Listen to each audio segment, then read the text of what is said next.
All right, now we're going to go ahead and install the amplifier. Now, this is the Razor System 3, so it comes with a 4-channel amplifier. In this case, the MUD 100.4. Now, if this were the Razor System 2, it'd come with a 2-channel amplifier. Either way, both of them plug directly into the harness of the machine. Now, you'll notice when you pull your amp out of the box, it's going to have a lot of these connections on it. Don't be intimidated by them. These are for if you were using an aftermarket head unit or any other vehicle that isn't using this harness, you would need these connections.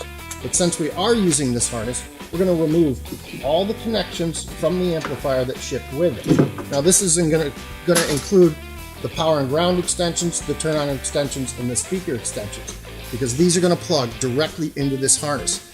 There is no way to mess this up because every plug is different and unique to its own counterpart. Also, for a convenient mounting location, we're going to use the top of the amplifier, the long end towards the driver's side. You're simply going to screw it in with the screws supplied in this kit. All right, we've got our amplifier mounted. Like I said, all the plugs directly into the harness. Now again, if you're not using this subwoofer or you're not using this harness, you can mount this amp anywhere you find it convenient. One of the most convenient spots people are using is the top of the glove box or out here under the storage compartment. Either way, it's waterproof, weatherproof. You can put it anywhere you can find room.